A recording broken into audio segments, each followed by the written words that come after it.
عزیزان، برای رسیدن به هدف و هدف خود را عملی نمودن یک داستانی بسیار زیبایی هست که میخوام آن را پیشکش شما عزیزان گردانم.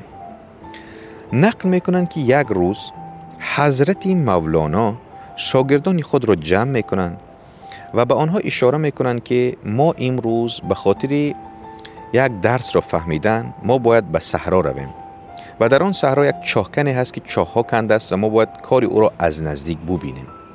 هرچند شاگردان اعتراض کردند که استاد بیاید در این هوای گرم همان درس را اینجا با ما دهید، ما قبول میکنیم. حضرت گفتن نه، بیایید با هم میرویم و در نزدیک میبینیم. وقتی که نزد آن چاهکن رفتند دیدند که چاهکن 5 چاه را نیم کنده کرده گذاشته است و چاه ششم را در حال کندن است. حضرت مولانا با شاگردان گفتند که شما عزیزان چرا دیدید، چرا مشاهده کردید؟ شاگردان گفتند که این چاهکن 5 چاه کنده است، چون آب نبرآمده چاه ششم را آغاز کرده است. حضرت مولانا گفتند هیچ وقت شما در زندگی مثل این چاهکن نباشید.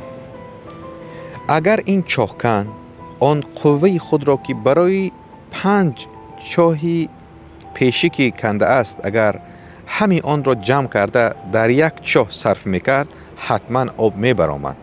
حضرت مولانا میگویند چون زی چاه میکنی هر روز خاک، عاقبت اندر رسی بر آب پاک.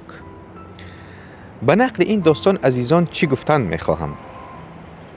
ما بسیار شاهد میشویم که بسیاری ها یک هدف را تا به آخر نرسانیده هدف های دیگر را دنبال میکنند.